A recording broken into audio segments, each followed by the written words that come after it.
Good morning. Hi, I'm Megan with CIPD, and I'm here to read another story with you this week. Today we're going to be practicing reading a book called ELA Tuesday Scientist, and in this story we're going to be determining the central message or theme. You may say, what is the central message or theme? Well, that's where we're going to be determining what lesson we learn from the story or what the author wants us to learn or take away from the book. So when I determine central message or theme of a story, I go through a process that you can actually do at home by yourself.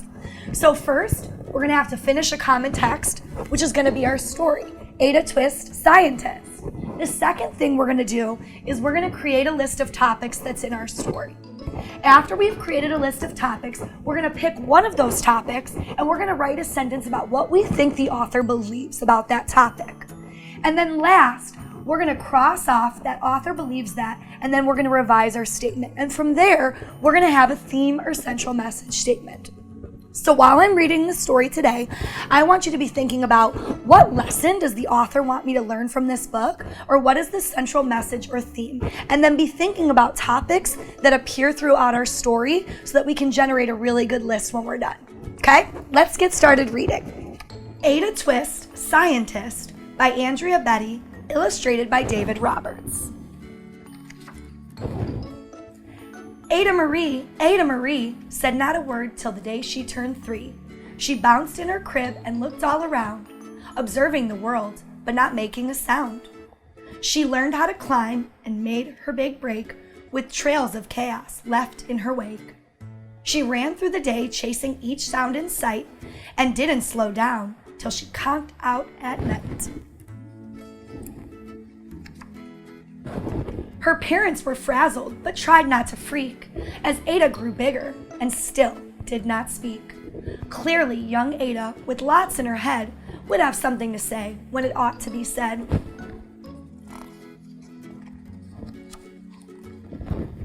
That's just what happened when Ada turned 3. She tore through the house on a fact-finding spree and climbed up the clock just as high as she could. Her parents yelled, "Stop!" as all good parents would.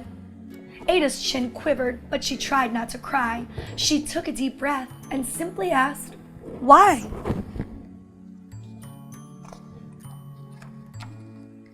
Why does it tick and why does it talk? Why don't we call it a granddaughter clock? Why are there pointy things stuck to a rose? Why are there hairs up inside of your nose? She started with why, and then what, how, and when. By bedtime, she came back to why once again. She drifted to sleep as her dazed parents smiled at the curious thoughts of their curious child. She wanted to know what the world was about. They kissed her and whispered, "You'll figure it out." Her parents kept up with their high-flying kid, whose questions and chaos both grew as she did. Why? What? How? When? Why? Will it be the same? What if? Why does it? How does it?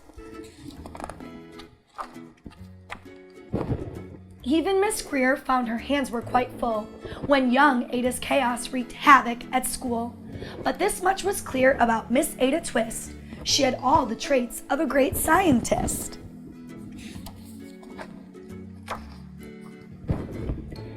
Ada was busy the first day of spring, testing the sounds that made mockingbirds sing, when a horrible stench whacked her right in the nose, a pungent aroma that curled up her toes.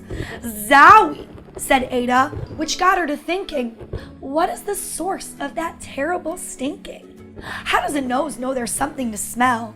And does it stink if there's no nose to tell? She rattled off questions and tapped on her chin. She started to start where she ought to begin. A mystery, a riddle, a puzzle, a quest. This was the moment that Ada loved best.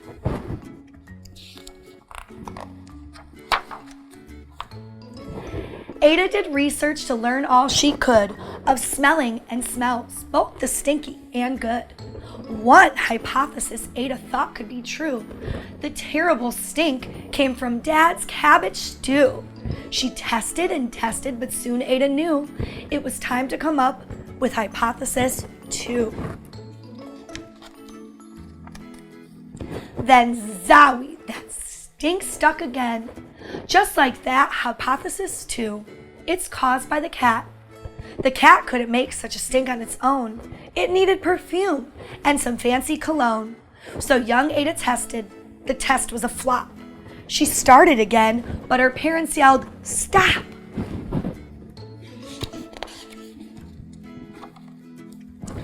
Ada Marie, to the thinking chair now.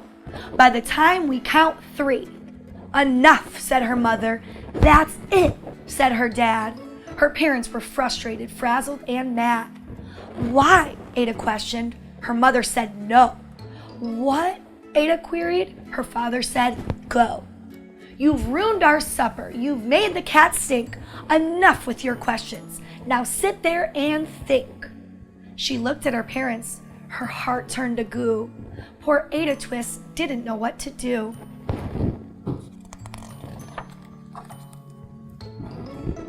She sat there alone by herself in the hall, and Ada, once more, could say nothing at all.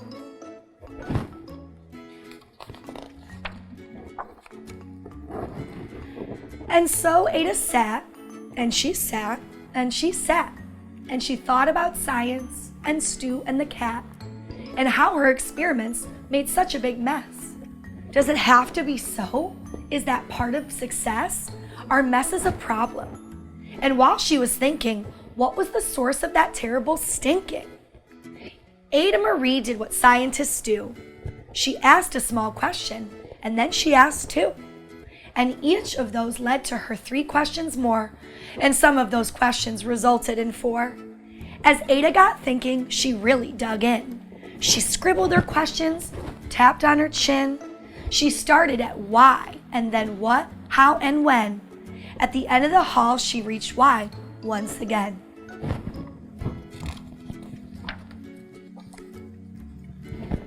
Her parents calmed down, and they came back to talk.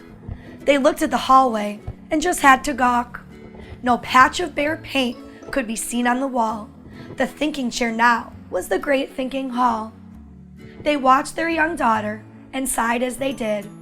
What would they do with this curious kid who wanted to know what the world was about? They smiled and whispered, "We'll figure it out."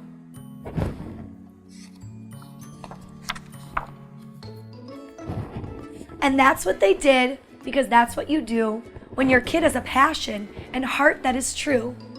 They remade their world. Now they're all in the act of helping young Ada sort fiction from fact. She asks lots of questions. How could she resist? It's all in the heart of a young scientist.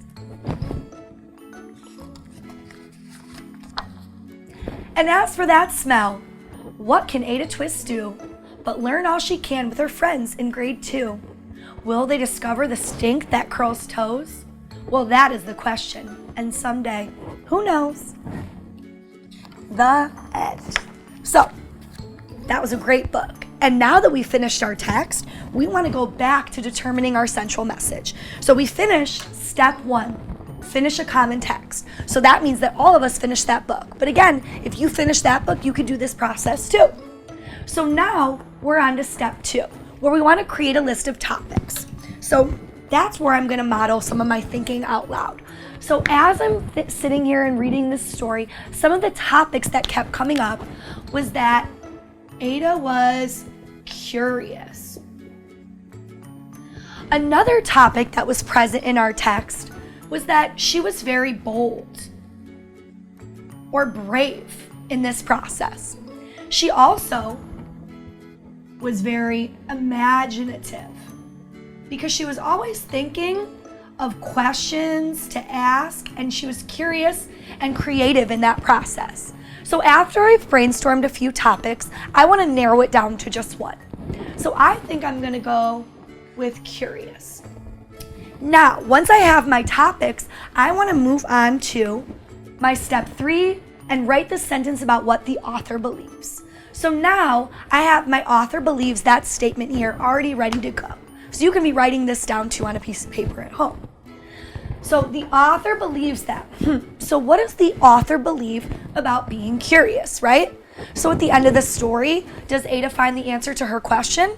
No, but she continues to be curious in the process of what caused that smell. So she continues to ask questions, and she doesn't let her asking of questions and why and when stifle her love of learning. And she still wants to be the scientist and learn the answers to so many things. So I think her curiosity actually helped her grow and change, and even her parents, right? Because at the end, you see that her parents learn to appreciate this curiosity and passion that Ada Twist has for learning. So I think I'm going to craft my statement around that. So I think I'm going to say the author believes that curiosity and passion. So what does she believe about curiosity and passion? That it helps you learn about yourself and maybe realize that asking questions isn't such a scary thing. So the author believes that curiosity and passion will help one learn and grow even when it's scary. So after I've crafted my author believes that statement, I want to cross off that first part. The author believes that. So I'm going to go back to my statement, and I am going to get rid of this part in the purple. And then what's left is my theme or my central message. And then you may need to revise it and tweak it to make sure that it sounds right when you read it back. So what I did is I rewrote it on a piece of paper so that you can see this nice and clear. So now my theme or central message statement would be, curiosity and passion can help us grow and change even when it is scary. And that would be the lesson that my author wanted me to take away or learn from this story. So now that I've determined how to pick a theme in a book, you can do this process with any book that you have at home or maybe that you're reading with your teachers in class. So I want you to go through this process of finding a common text, creating a list of topics, and then crafting the author believes statement for your book. And hopefully some of the stories that you're reading this year, you'll become an expert at determining theme and central message with your classmates or even a partner or even someone in your family. I look forward to seeing you guys next week for our reading on Tuesday, and I hope you have a great day. Bye.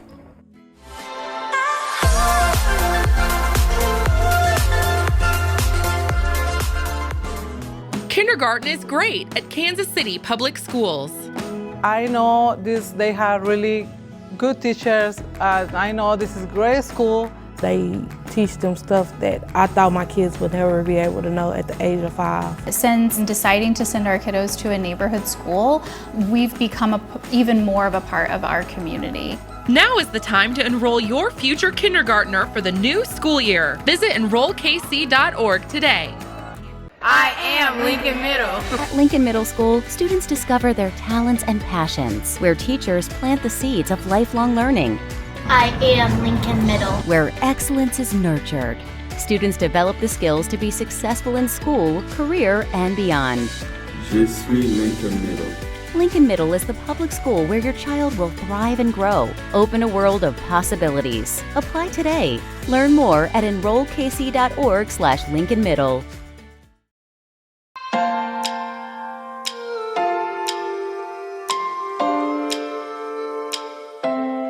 Good morning, KCPS. I'm Megan, and I'm here today to start you off with your ELA Tuesday reading lesson. So today we're going to be reading a story called Amazing Grace by Mary Hoffman. She's the author who writes the story, and it's illustrated by Caroline Binge. That means she draws the pictures. Today, with our story, we're going to be practicing citing text evidence. When you cite text evidence, that means you're going to be looking in specific parts of our story to help answer or support your answer to a question. So let's go through the steps of what we need to do to cite evidence. First, we need to read the text. Amazing Grace. The second thing we need to do is think about our question. Now, the question I want you to focus on when we're reading Amazing Grace today is, what word best describes Grace? So when I think of a word that describes a character, I'm looking for what their actions tell me about them, what their thoughts, their feelings, or their words are going to convey about our little character Grace. Step 3 is searching for the specific parts of the text that address our question.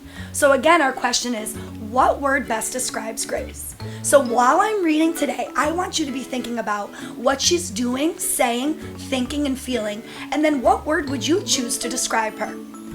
Then we're going to go through the text and we're going to actually pick words or phrases that help support that word we choose. Let's get started reading our book. Come on! All right, let's get started reading our story. Amazing Grace. What do you guys notice about the cover?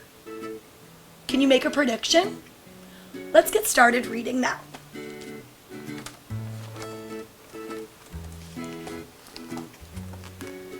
Grace was a girl who loved stories.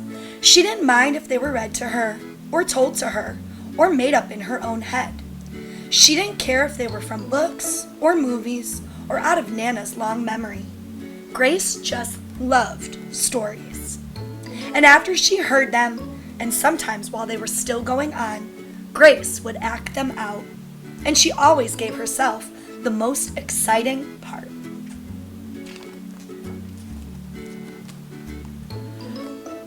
Grace went into battle as Joan of Arc and wove a wicked web as Anansi the spider.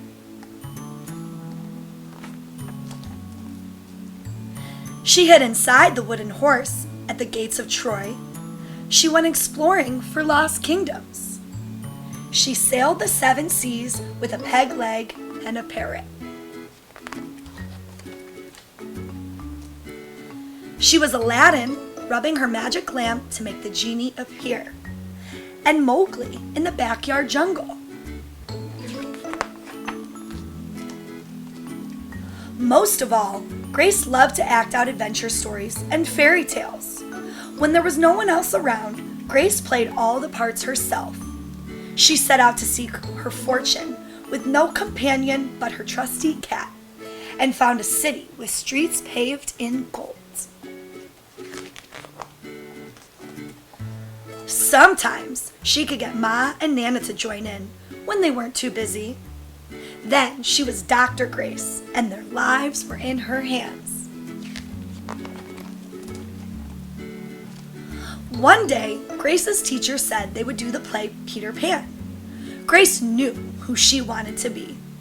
When she raised her hand, Raj said, "You can't be Peter Pan. That's a boy's name." But Grace kept her hand up.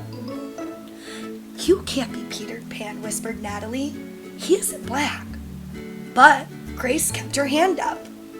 "All right," said the teacher. "Lots of you want to be Peter Pan, so we'll have auditions next week to choose parts."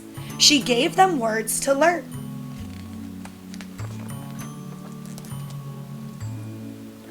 When Grace got home, she seemed sad. "What's the matter?" asked Ma.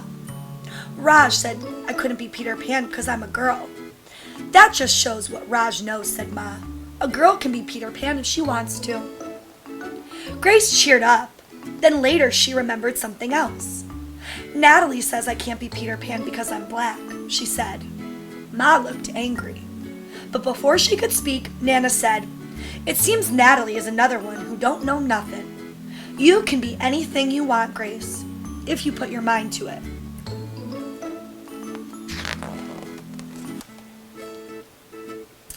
On Saturday, Nana told Grace they were going out in the afternoon. They caught a bus and train into town. Nana took Grace to a grand theater. The sign outside read, "Rosalie Wilkins in Romeo and Juliet," in sparkling lights.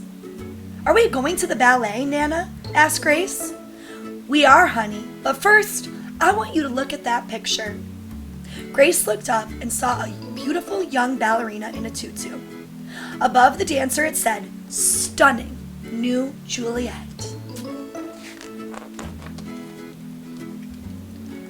"That one is little Rosalie from back home in Trinidad," said Nana. "Her granny and me, we grew up together on the island. She's always asking me, do I want to see her Rosalie dance? So this time I said yes." After the ballet, Grace played the part of Juliet, dancing around her room in her imaginary tutu. "I can be anything I want," she thought.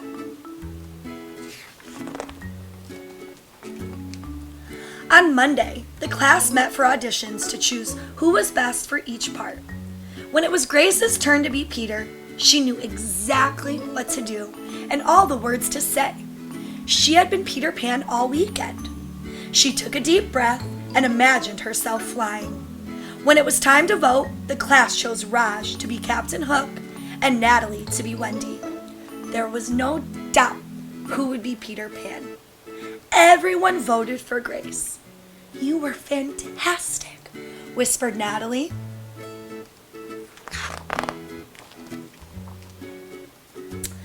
The play was a big success, and Grace was an amazing Peter Pan. After it was all over, she said, "I feel as if I could fly all the way home." "You probably could," said Ma. "Yes," said Nana. "If Grace put her mind to it, she can do anything she wants." The end. What a great picture of our main character there. Did you guys enjoy reading that book? I'm really impressed with Grace. So now let's get started in looking at what word best describes Grace. I want you to be thinking about the things that she does, says, thinks, and feels so we can pick out our word. Let's get started. Wow, wasn't that such a great book? So now, after finishing Amazing Grace, we're going to go back and we're going to look for some evidence to support our answer to our question. But first, we got to answer our question.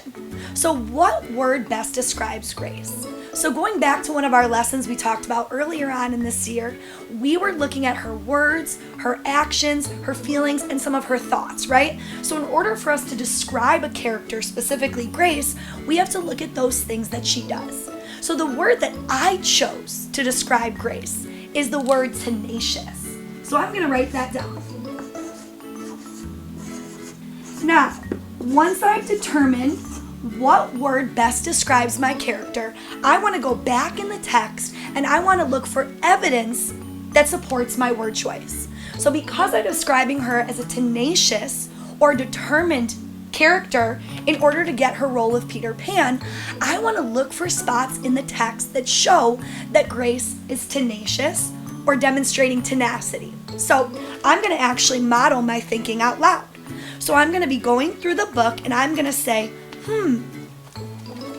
when Grace is acting out things in the beginning of the story and she's make-believe that she's different characters from her favorite books, is that showing that she's determined or tenacious to get the parts of Peter Pan?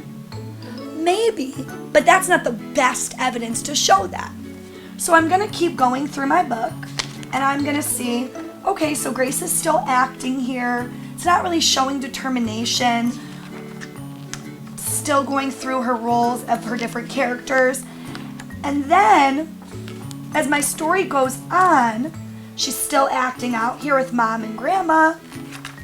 Now we're at class. So, I want to go back and closely read some sections of this. So, Grace knew who she wanted to be.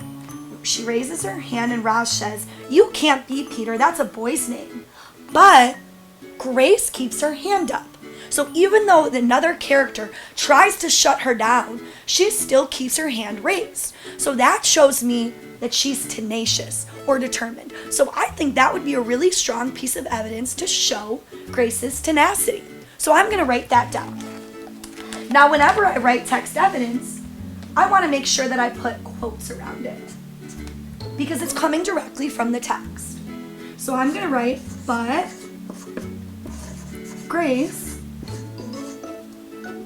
kept her hand up. And then I have to put quotes around the end of my text evidence. Now notice, I didn't rewrite the entire page of the story.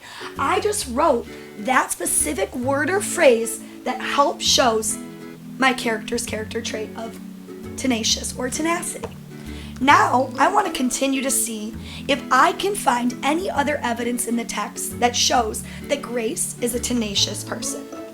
So, after we were at class, now another character comes to her and says, "You can't be Peter Pan.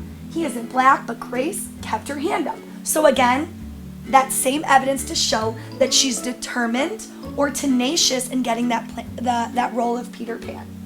So I'm going to continue to see in my story, and again, I'm modeling what I'm doing in my brain, and you can be practicing with this a book in front of you. And I'm going to go through and see if there's any other spots in the text where Grace shows that she's tenacious. Okay, so now after she's at the ballet with Nana, here Grace is acting out the parts of Juliet, and she says, "I can be anything I want," she thought. Does that sound like it shows that she's tenacious? Absolutely. So that would be another great piece of text evidence to write down. So I want to make sure that again, I'm adding my quotes. I can be anything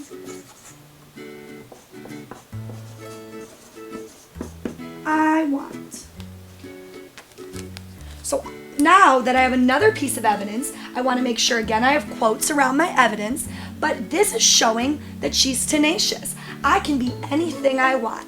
And that shows that my character thinks that no matter how old, what she looks like, that she's still able to have this role of Peter Pan.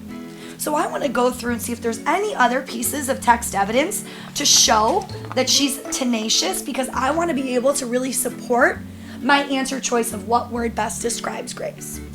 So, after she's practicing, I notice that she goes back and she tries out for the part. And everybody's congratulating her.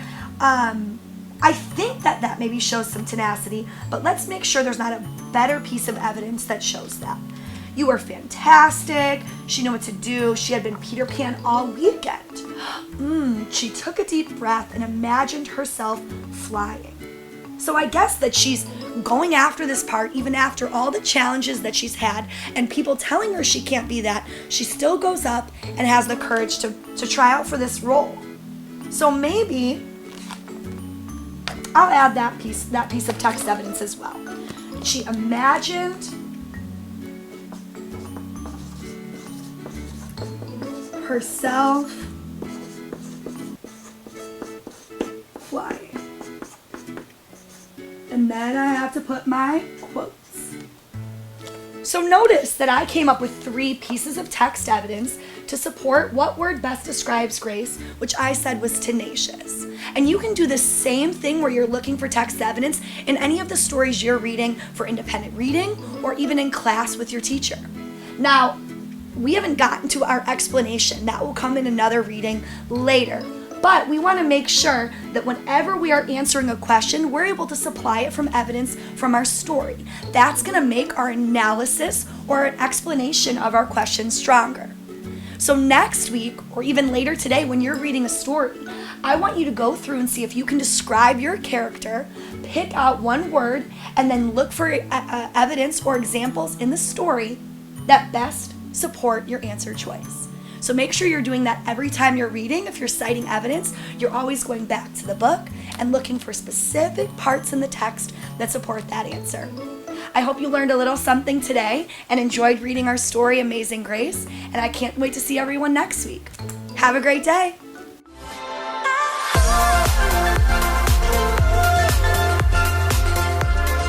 The desire to create lives within each of us. From Grammy-winning producers and musicians, to NBA stars, to Navy admirals and Medal of Honor recipients, to internationally renowned artists, and beloved local muralists, Paseo graduates have been creating their own success, their own history, their own legacy since 1926. Now it's your time. Create your future at Paseo Academy of Fine and Performing Arts. Learn more at enrollkc.org/Paseo.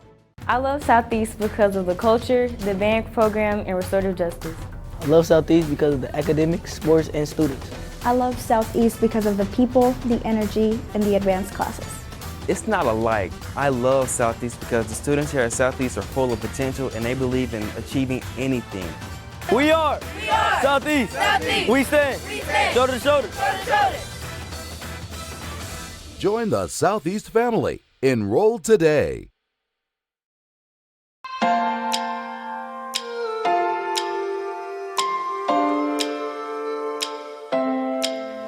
KCPS. I'm excited to be back to share another book with you. We've read so many books so far this year, and today we're going to read another one. Today we're going to read a book called Come On Rain.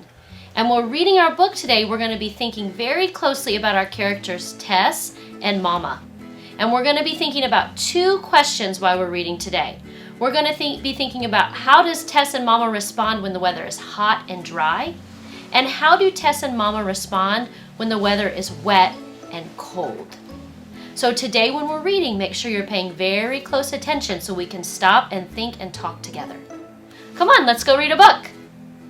All right, friends, let's get started with our book, Come On Rain by Karen Hess.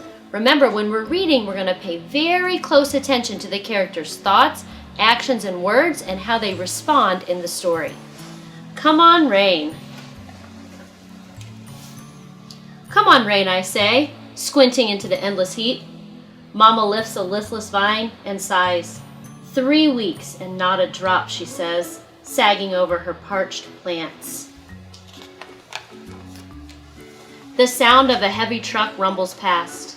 Uneasy, Mama looks over to me. Is that thunder, Tessie? She asks. Mama hates thunder. I climb up the steps for a better look. It's just a truck, Mama, I say. I am sizzling like a hot potato. I ask Mama, may I put on my bathing suit? Absolutely not, Mama says, frowning under her straw hat. You'll burn dry all day out in this sun. Up and down the block, cats pant. Heat wavers off the tar patches in the broiling alleyway. Ms. Grace and Miss Vera bend, tending beds of drooping vines. Not a sign of my friends Liz or Rosemary, not a peep from my pal Jackie Joyce. I stare out over rooftops, past chimneys, into the way off distance, and that's where I see it coming. Clouds rolling in. Gray clouds, bunched and bulging under a purple sky. Sorry, that was me. Can you repeat that? Sorry. You okay? There was too much noise there. Alright, we're going back to that same page, or at the top of the page where you were. Okay, here we go. 3, 2. Up and down the block, cats pant. Heat wavers off tar patches in the broiling alleyway. Miss Grace and Miss Vera bend, tending beds of drooping vines. Not a sign of my friends Liz or Rosemary, not a peep from my pal Jackie Joyce. I stare out over rooftops, past chimneys, into the way off distance, and that's when I see it coming. Clouds rolling in. Gray clouds, bunched and bulging under a purple sky. A creeper of hope circles round my bones. Come on, rain, I whisper. Quietly, while Mama weeds, I cross the crackling dry path past Ms. Glick's window. Glancing inside, I hurry by. Ms. Glick's needle sticks on her phonograph, playing the same notes over and over in the dim, stuffy cave of her room. The smell of hot tar and garbage bullies the air as I climb the steps to Jackie Joyce's porch. Jackie Joyce, I breathe, pressing my nose against her screen. Jackie Joyce comes to the door. Her long legs, like 2 brown string beans, sprout from her shorts. It's going to rain, I whisper. Put on your suit and come straight over. Slick with sweat, I run back home and slip up the steps past Mama. She is nearly senseless in the sizzling heat, kneeling over the hot rump of a melon. In the kitchen, I pour iced tea into the top of a tall glass. I aim a spoonful of sugar into my mouth and then a second into the drink. Got you some tea, Mama, I say, pulling her inside the house. Mama sinks onto a kitchen chair and sweeps off her hat. Sweat trickles down her neck and wets the front of her dress and under her arms. Mama presses the ice-chilled glass against her skin. Aren't you something, Tessie, she says. I nod smartly. Rain's coming, Mama, I say. Mama turns to the window and sniffs. It's about time, she murmurs. How are Mama and Tessa feeling because of the dry, hot weather? How are they feeling? Sweaty, sizzling, maybe a little sad, maybe tired.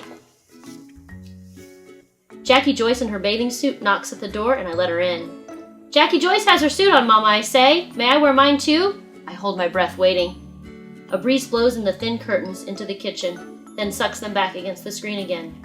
Is there thunder? Mama asks. No thunder, I say. Is there lightning? Mama asks. No lightning, Jackie Joyce says. You stay where I can find you, Mama says. We will, I say. Well, go on then, Mama says, lifting the glass to her lips to take a sip. Come on, Rain, I cheer, peeling out of my clothes and into my soup, while Jackie Joyce runs to get Liz and Rosemary. We meet in the alleyway. All the insects have gone still. Trees sway under a swollen sky. The wind grows bold and bolder. And just like that, rain comes. The first drop plops down big, making dust dance all around us. Then a deeper gray descends, and the air cools and the clouds burst. And suddenly rain is everywhere. Come on, rain, we shout. It streams through our hair and down our backs. It freckles our feet, glazes our toes. We turn in circles, glistening in our rain skin. Our mouths wide, we gulp down rain. Jackie Joyce chases Rosemary, who chases Liz, who chases me. Wet, slicking our arms and legs, we splash up the block, squealing and whooping in the streaming rain. How do the characters feel in the wet weather? We see that they're changing a little bit. Now they're happy, they're dancing, they're singing. We make such racket, Miss Gliz rushes out on her porch. Miss Grace and Miss Vera come next, and then comes Mama. They run from their kitchens and skid to a stop. Leaning over their rails, they turn to each other. A smile spreads from porch to porch, and with a wordless nod, first one, then all. Fling off their shoes, skim off their hose, tossing streamers of stockings over their shoulders, our bare-legged mamas dance down the steps and join us in the fresh, clean rain, while the music from Miss Glick's phonograph shimmies and sparkles and streaks like night lightning. Jackie Joyce, Liz, Rosemary, and I, we grab the hands of our mamas. We twirl and sway them, tromping through puddles, romping and reeling in the moisty green air. We swing our wet and wild-haired mamas till we're all laughing under trinkles of silver rain. I hug Mama's hand and she hugs me back. The rain has made us new, and the clouds move off. I trace the drips on Mama's face. Everywhere, everyone, everything is misty limbs springing back to life. We sure did get a soaking, Mama, I say, and we headed home, purely soothed, fresh as dew, turning toward the first sweet rays of the sun. The end. What a great story we just read. I just love all the words the author uses in this book. And today we're going to use some of those words to help us answer our question today. So our first question is, how do Mama and Tess respond to the hot, dry weather? So I want to go back into the story and I want to think about the beginning part of my story, when we know the weather was hot and dry. And we notice that the author uses words like sweating, sizzling, sagging, squinting. So how do Tess and Mama respond when it's hot and dry? I remember that when it was hot and dry, in the hot, dry weather, Mama and Tess are sweating, squinting, and tired. So at the beginning in our story, when it's hot and dry, they're sweating, they're squinting, they're tired. But then, how do Mama and Tess respond to the cold, wet weather? Remember, we have a change in the weather. We go from hot and dry to cold and wet. So how do they respond when it's cold and wet? We see dancing and running. Oh, we see singing. We see the mamas come off the porches and come and dance with the kids, right? So how they respond to the cold, wet weather? In the cold, wet weather, Mama and Tess are laughing, singing, and dancing. So when we were thinking about how our characters respond and change, we're using the illustrations, we're using all of our picture clues, our illustrations, and we're using the words that the author is saying. Always Tess is saying, "Come on, rain," and then the author is using words to help paint a picture in our mind. So when you're reading stories with your mom and dad or your brothers and sisters, be thinking about what are the characters thinking, what are they feeling, what are they doing, and how do they respond when something happens in the story. I'll be back to share another book with you, and I can't wait to see you again soon. Bye, KCPS!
Good morning, KCPS. I'm Megan, and I'm back to read another book with you this week.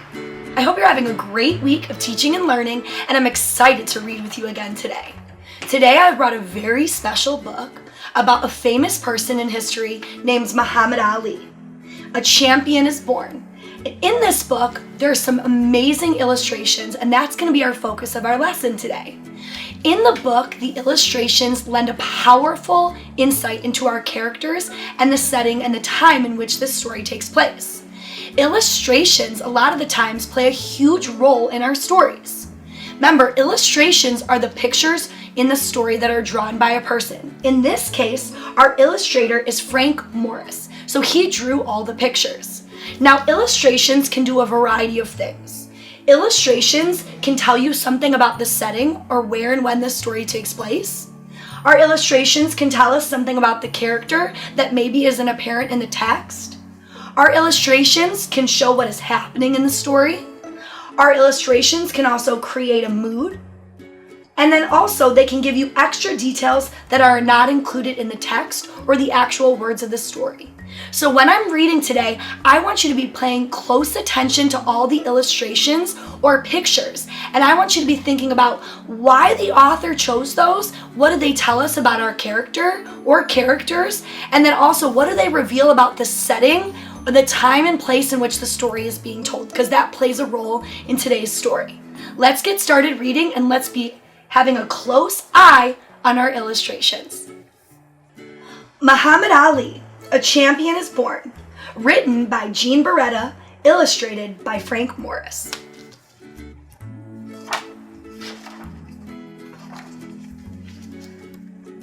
February 25th, 1964, Miami Beach, Florida. Pow! Cassius Clay bounces around the ring on the balls of his feet, throwing jabs and dodging uppercuts from champion Sonny Liston. Clay is the clear underdog, but after 6 intense rounds, he surprises everyone and wins the World Heavyweight Championship. I shook up the world. May 25th, 1965, Lewistown, Maine. Pow, pow! The two boxers meet for a rematch. Only Clay has a new name, the name of a champion, Muhammad Ali. It means worthy of praise, most high. Ali wins again. I am the greatest. October 30th, 1974, the Rumble in the Jungle. Kinshasa, Zaire. Heavyweight champion George Foreman pounds on Ali for 7 rounds. Ali stays on his feet and waits for Foreman to get tired. He then delivers a stunning knockout combination to win the World Heavyweight Championship a second time. Float like a butterfly, sting like a bee. His hands can't hit what his eyes can't see.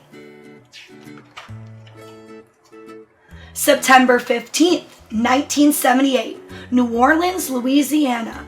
Pow, pow, pow! At age 36, near the end of his career, Ali wins the rematch against champion Leon Spinks to become the first boxer to win the World Heavyweight Championship 3 times. And he owed it all to a stolen bicycle. Winter, 1954. Home of 12-year-old Cassius Clay, Louisville, Kentucky.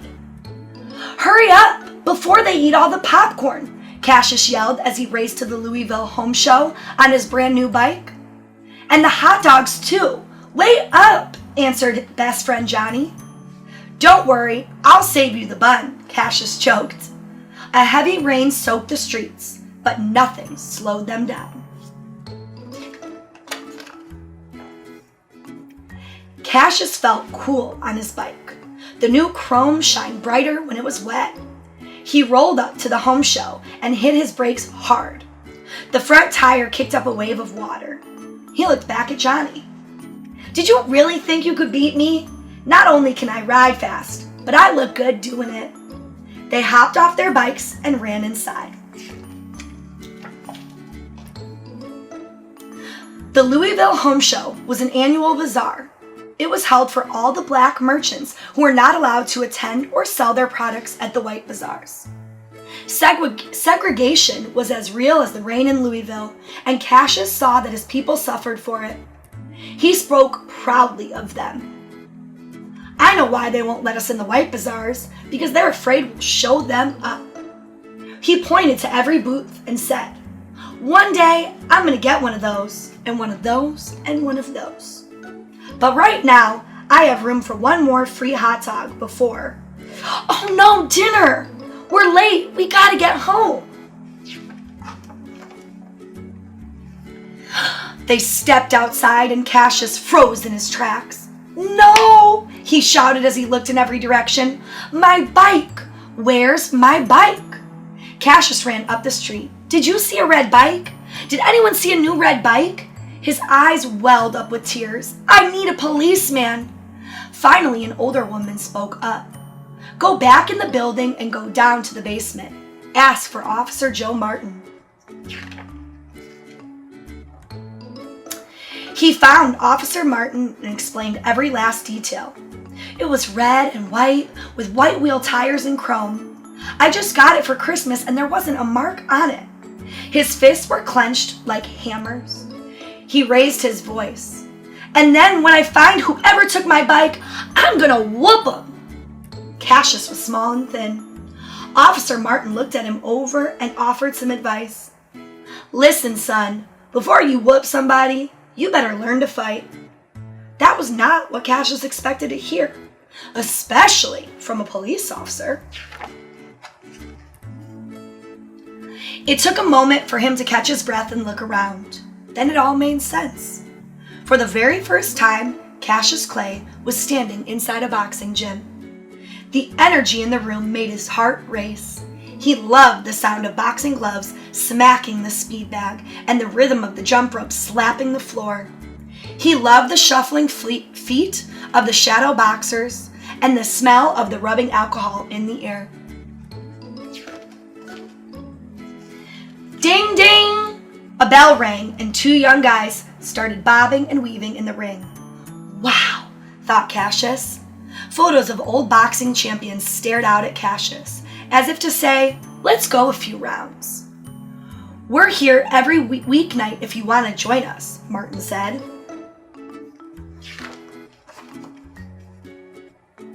On the way home, Johnny kept repeating, You're gonna get it when you get home. Boy, you're gonna get it. And he did. His dad pitched a fit so loud, it echoed off the neighbor's house. Cassius heard every word, but his mind was really on the boxing gym. A few days later, he was shocked to see the same gym on a local TV show called Tomorrow's Champions. Look, he said to his mother, that's the gym. That's Officer Martin. He trains the boys. Cassius got so excited he threw on his jacket and dashed out the door. I want to be a boxer. As he leapt across the old porch, Cassius called out to his mom, I'm gonna win big and buy you a brand new porch at the home show. No way. I'm gonna buy you a brand new home at the home show. His brother Rudy went racing after him. Wait for me. From that point on, all Cassius thought about was boxing. He told all the kids at school, you're looking at the next world champion. They just laughed at him and joked, uh-oh, somebody must have punched him too hard. He thinks he's Sugar Ray Robinson. Wait, Cassius, did you say champ or chump? They teased. Ha ha ha. Cassius imagined his name being broadcast from the intercom. Ladies and gentlemen, Cassius Clay, heavyweight champion of the world. He drew pictures of the boxing robes with the words Cassius Clay, heavyweight champion of the world on the back. He knew that one day he would wear that robe.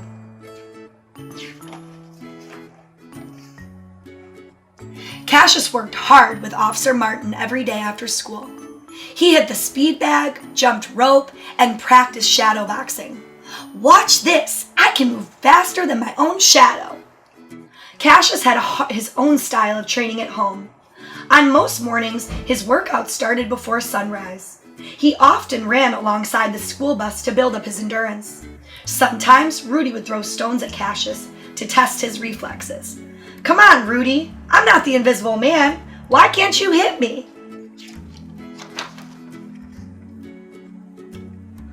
Every night, after Martin's gym closed down, Cassius headed to a second trainer named Fred Stoner. Cassius told Rudy, Fred Stoner's boys are winning all the fights in Louisville. With Stoner, he improved his jabs, uppercuts, and hooks. He learned the cross, the bolo, the clinch, bobbing, weaving, and the peekaboo. Training was hard, but Cassius said to himself, don't quit. Suffer now and live the rest of your life as a champion. Every year he improved. First, he showed them in Kentucky. Then he showed the world by winning a gold medal at the 1960 Olympics in Rome. That was only the beginning. During his legendary boxing career, he won 56 out of 61 professional fights. Many believe his career outside the ring was even more impressive. He became known as the People's Champion. He fought for people who were treated unfairly because of the color of their skin or their religious beliefs. He wanted to be a positive role model for them. I had to prove you could be a new kind of black man. I had to show the world. His words of peace, pride, and human decency inspired people from all over the world. They called him champ, and it felt great. It felt as great as racing down a Louisville street on a brand new red and white bicycle with white wall tires and shiny chrome trim. The end. Wow, that was an awesome book. So now, let's go back to our anchor chart and focus on our illustrations. So, going back to our anchor chart about illustrations, remember, the illustrations can help us learn something about the setting, our characters, show what's happening in the story, create a mood, or provide extra details that weren't in the text. So I want to go back to one or two illustrations and see what does it tell us as readers. So this illustration, wow, if you noticed in this story, a lot of the illustrations are huge and really beautiful and to showcase different things. In this particular illustration, this is when Cassius had just had his bike stolen. And you notice that we know that he's frantic, right? Searching for this bike. But then you can see the expressions in our character's face, right? And where they're at when they're looking for this bike. So it tells us something additional about the characters and something about the setting, where and when it's taking place. And it shows us this sense of urgency that our characters are having by how they look in their expressions, right? His eyes are wide open, his mouth is open, he's not smiling or laughing, right? He almost has this shocked look on his face. It's letting us know something as readers, so we want to make sure that we're paying close attention to those things while we're reading. Let's look at one more. These illustrations are really powerful because although the text, his friend Johnny lets us know that he's going to get in trouble with his parents for being late, the illustration ties nicely to what the text is saying. You notice the body language of our characters, how Cassius is standing, and you know that even if the words weren't here, we'd know his dad was angry or maybe yelling at him or upset, right? Because of how he's standing, how his arms are held out, and the expressions on our characters' faces. So today, or tomorrow in class, or sometime this week, and always when you're reading, I want you to pay special close attention to the illustrations that the author and illustrator chose to include in the book, because it's going to tell you something important as a reader. Make sure that you're doing that in all your lessons, and I will see you next Tuesday for another lesson on illustrations. Have a great day. Bye, KCPS.